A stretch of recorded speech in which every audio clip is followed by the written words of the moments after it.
You're live. I'm live. Sorry. I have had a crazy morning, you guys. My Christmas tree fell down. That wasn't fun. Good thing my husband caught it before all the ornaments broke. My car is electric, and my phone was not connected, so I couldn't unplug my car, nor could I move my car. That was a little bit frustrating. Happy Monday. Happy Monday. So I'm having a really hard day. It's a really rough day today. And the day has just started. So I'm going to take a deep breath. Today's topic is, we're talking about dads in the postpartum period. We're going to talk a little bit about the partners and how their experience after the baby's born. We don't often talk about that in our culture. All the focus is on mom, on the laboring person, on the birth experience, and the person who's birthing, like what that experience is for the person that's actually going through the event. But we often don't talk about the partners or the immediate family members that are all sort of participating in this event, right? They're all having an emotional response as well. And it can be somewhat traumatic for them. Even in the most beautiful, what we perceive as the most beautiful birth experience, whether it's in the home, at the birth center, or in a hospital, right? It's just this, what as the provider we feel is an uneventful birth. It went without a hitch. The mom, she had some discomfort. Perhaps she got pain medication. Perhaps then she pushes this baby out or has a C-section. And the aftermath, as the person that's going through the event, right, the laboring person, we have the adrenaline, we have the endorphins, we give birth, so we have sort of this completion to the event. But those that are watching us, they don't have that completion like we do. And so then they walk around, and often the partner is left with this experience, but without the closure of giving birth. And they then persistently, sort of in the weeks following after the baby's born, we're going to talk about men in particular, about how they might process the birth experience. And there is a website, and it's called Paternal, PPD, I think, Paternal Postpartum Depression Disorder, PPDD. And we're going to add a link to the bottom of this podcast so that the dads can sort of take a look at this. And it's sort of a unique thing that happens to men after the baby's born. Men in general, big broad stroke generalizations, tend to be task-oriented and problem solvers, right? So while the partner's having a baby, there's not much that they can do, right? There's no way to solve the problem. They just sort of have to hold the space and be present. And as midwives, we know what that feels like. We can hold that space for the mom. We know that it can be difficult. We know that sometimes there's vocalization, there might be crying, there might be some screaming, there might be a silent person laboring, and we sort of know what the emotions of that laboring person look like, and so it doesn't rattle us as the provider. But the partner, who's never most likely ever seen the event before, can be really disturbed, and maybe the grandmothers or the grandfathers or the aunties or who's ever in the room that's not one of the providers can also be really rattled by the experience. So then after the baby's born, all the focus is on how the mom is going to be tired, how she has to recover, taking care of the baby, all of the focus, of course, that because of this physical event that she just went through. And then the dads are sort of pushed aside as, why are you tired? You didn't have the baby. Oh, I'm so sorry, that was hard for you, right? Those are some of the comments that we hear focused on the dads after the baby's born. So there's really no room for them to say, wow, that was really hard for me. I'm really tired.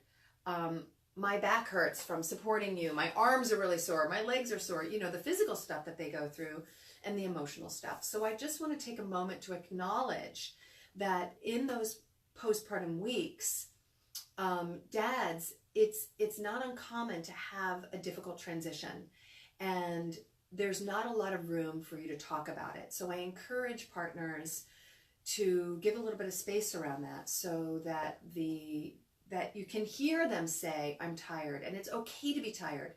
What dads present as often, they're really sore, they're extremely tired in the generally the 24 to 48 hours. And then the general fatigue that exists because nobody is sleeping through the night with this new baby. Men tend to work more hours. They tend to get really hyper-focused on tasks. They might feel like they need to go fix a lot of things around the house. This is big cliche stuff. Fix things around the house, go fix the car, go pick up an extra shift at work, and start to worry more about the provider aspects, about making more money. Anxious and commenting, especially during the holidays, to their partners, we shouldn't spend any money. The budget for the holiday gifts is really limited. I don't want people coming over for dinner. So I just want to put a little bit of a spotlight on how those are normal feelings, and that it's really important to have a safe space for the two parents to come together and talk about what's going on. And when, in general, men communicate these feelings, that as the laboring mother, it's important to be quiet and listen and acknowledge, and for the other family members to say, yeah, I hear you. That was a big event.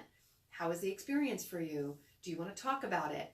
Allowing the partner to maybe take a nap when you get home from the birth center or the hospital, or once the midwives leave, and have other people. Postpartum doulas are so great for this, to have those postpartum doulas come in to support the family, the couple, so that the dad doesn't have to take care of a lot of the cooking, the cleaning, the laundry, making sure, there are diapers in the house, and a variety of those tasks. Having a postpartum doula is a really, really awesome gift that would be such a blessing for somebody to have, to take care of both the partners after the baby's born.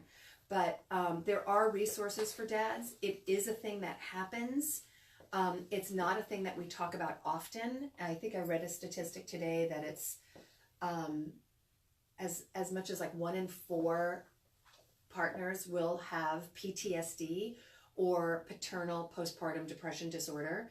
And there are resources, and it's okay to talk about it. It's okay to say that experience was difficult for you. It doesn't take away from the laboring person's experience, right? Everybody has their own story when it comes to the birth. And in our practice, we encourage the dads to come in and talk about what that experience was like for them. We often will acknowledge that in our prenatal visits here at the birth center. But it is real. It does happen. And the way it manifests is trying to pick up more work, get a second job, fixing things around the house, spending more time out of the house, possibly self-medicating, drinking more, self-medicating with recreational drugs. Those are things that do happen. So I encourage you to talk to your partners about it.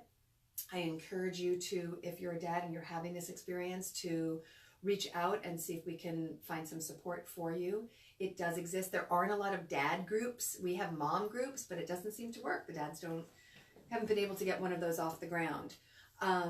So today is really about taking a big breath, starting the day anew. Dads, we see you. We recognize that the postpartum period can be difficult for you, and we know that there seems to be not a lot of resources, but we have some, and we're happy to share them with you. And it's important for those around the partner to talk about it and acknowledge that it's a difficult road to watch somebody have a baby. It's really hard if you're not the provider. You don't know what's normal. You don't know when it's suffering versus laboring. As midwives, we try to sort of direct you in that regard.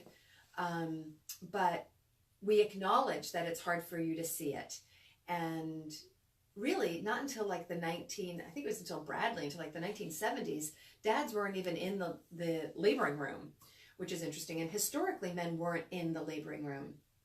And I'm not saying that the partner shouldn't be in the laboring room, but I'm just saying that historically, it hasn't been the way it was. It was women would labor together, and it was the aunties and the mothers and the granny midwives and all these women in the room, and the men were sort of outside of it and they didn't witness it. So it's sort of a fairly new phenomenon that men are in the laboring room. So I just, we see you and we hear you, and we're going to put some links below so that you have some resources. And I hope you all have a great day, and I am intentional about changing my point of view for the day today and have a better one. Okay, you guys, see you next week.